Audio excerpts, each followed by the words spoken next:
Yeroo ammaan kana meeshaaleen mana keessaa kan duraa irraa gatiin isaanii baay'ee qannasanii jiru. Dhugaa dubbachuudhaaf yeroo darbee meeshaa hedduun bitaa ture.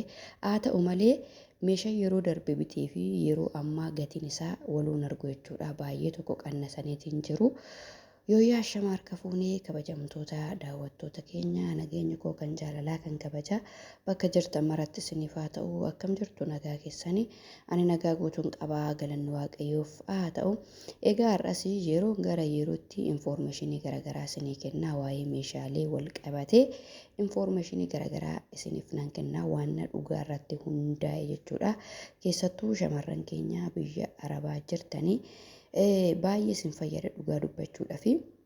Isa dhugaa isaatii namni yeroo isinitti dubbatu isin fayyada jechuudha. Namoonni garaagaraa viiyuudhaaf jecha viidiyoo garaagaraa gadhiisuu danda'u. Garuu immoo itti yaadee chaanaalii kanarratti waa'ee meeshaa fi akkasuma gorsa shamarran biyya arabaa yeroo dhiyeessutti wanna isin fayyadu qofaadha. Egaa viidiyoo waa'ee meeshaa dhugaa dubbachuudhaaf viiyuu hin qabu. Garuu immoo isin fayyada jedhee waan yaaduu fi yeroo meeshaan tokko qannases yeroo dabales infoormeeshinii dirqama koo isin biraan hangaa. Egaa obboloonni koo biyya alaa jirtan marti keessaniyyuu na jajjabeessaan isiniin jedha. Chaanaalii koo sheer naa godhaati. Yeroo viidiyoo koo daawwattan immoo viidiyoo koo laayikii naa godhaa kabajaan isin gaafadha. Xiqqoo sabiskiraayibii fi haalli viiyuu isaatii ganna jalaa bu'aa waan deemaa jiruu fi adaraa keessanii obboloonni koo isin malee waan qabu waan ta'eef na jajjabeessaa iddoon dogoggora qabutti immoo gorsa keessaniin barbaadaan isiniin jedha. Egaa waa'ee meeshaa ilaalchisee meeshanii yeroo ammaa kana waqtiinis waqtii gannaa waan ta'eef ganna kana gaa dhugaa dubbachuudhaaf meeshanii yeroo gannaa maaf qannasaa jechuu dandeessu garuu wanti hundumtuyyuu uummanni xaa'oo wantoota garaagaraatti maallaqa waan fixuu fi omtuu xiyyeeffatee yeroo gannaa kana meeshaa hin bitatu. Meeshaan immoo kanaa fi kaduraarraa kan yeroo bonaarraa jechuudha. Diskaawuntii ta'ee meeshaan gadi bu'uun isaa sababa biraan qabu. Yeroo gannaa maallaqni jiru jechuudha. Maallaqni hin jiru namni meeshaa baay'ee hin bitu. Inni kan biraa immoo yeroo bonaa zargitu jira jechuudha. Zargiitu jira. Dubarri fa'aa fakkeenyaaf fi hin heerumti. Yeroo sana meeshaa baay'eetu bitama jechuudha. Meeshaa mana keessaa guututu bitama. Yeroo sana keessumattuyyuu meeshaan garmalee ol ka'ee waddada jechuudha. Kanaaf yeroo gannaa immoo zargiinis hin jiru. Akkasuma namni meeshaa baay'inaan bitus waan hin jirree fi meeshaan kan duraarraa diskaawuntii ta'ee qannasa jechuudha. Kanaaf egaa yeroo ammaa kana immoo dhugaa isiniin jedha. Yeroo darbe meeshaa hedduu bitee ergaan ture ijoolleedha jechuudha.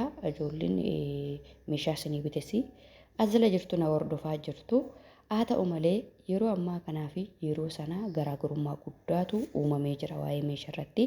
Amma baay'ee tokko meeshaan qannasee jira kan duraarraa isiniin jedha baay'ee qannasee jira. Yeroo meeshaa mana keenya keessatti bitannu fakkeenya meeshaa tokko birraatti yookiin buna 6,500 yoo binne fakkeenyaan isinii fudhachaa jira.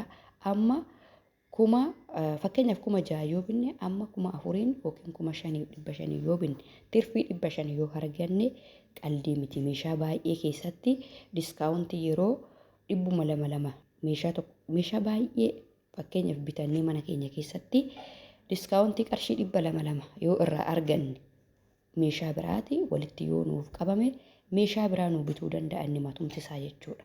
Kanaaf yeroo meeshaan qannase immoo diskaawuntii birrii 100 isaa taatu 200 300 ishiin kun yeroo walitti qabamte meeshaa biraa bituu dandeessi. Kanaaf egaa infoormeeshinii kana daddafee kennuun koo keessattuyyuu shamarran biyya Oromaa jirtan gola madaamii keessa jirtanii meeshaa qaqqaalii meeshaa tokko jireenyi guutee hin guutu. Meeshaa hunda mana keenya keessatti bitanneetu fin'aa jechuun hin danda'amu. Meeshaa nu barbaachisu jechuudha. Itti hojjechuuf nu barbaachisu mana keenyaaf yeroodhaaf nu barbaachisu meeshaa takka bitadhaa. Yeroo gannaa kana bitadhaati maatii keessan amma galtanitti maatii keessan biras keewwadhaa ashagaati jechuudha. Kanaaf infoormeeshinii kana isiniif fidee isiniin jedha malee Viidiyoo meeshaalee yeroo maxxansinu viidiyoo nyaataa fi meeshaalee yeroo maxxansinu viyuu hin qabu nu illee isin fayyada malee nu illee waan nu fayyadu hin qabu isiniin jedha. Hundaafuu gaa meeshaalee mimmiidhagaa meeshaalee takka meeshaalee mana keessanitti hin barbaachisu kan akka rakkabootii diblaayitii burcuqqoota dizaayiniidhaan kunoo kan amma argaa jirtan kun rakkabootiidha. Kanneen akkasii wanna maallaqa nurraa fixu maallaqa guddaa barbaadu bitannee jala baafannuun isiniin jedha. Eelee biddeenaallee namoonni baay'een yeroo darbee eelee biddeenaa isiniif dhiyeessinaan baay'ee ajaa'ibsiifattanii nu biraa namoonni 20,000 nu bitu 25,000 nu bitaa jiru akkamitti boonees biraa 11,000 ta'ee jettanii baay'een keessan ni dubbattu. Isa kana gaa waannani irraa beekuu hin jiru. Eeleen biddeenaa waan numa fedhe yoo ta'eyyuu sana waan darbu natti fakkaatu tarii akka magaalaa tokkottis waliruu danda'a hin beeku jechuudha.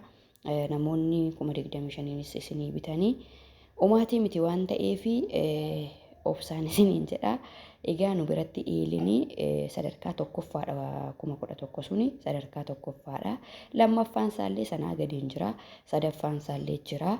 Kanaaf meeshaan inni murteessanii meeshaan akka isin ajajattanitti akka ajaja keessanitti malee dirqama kan gatii guddaa malee hin jiru jechuun hin danda'amu.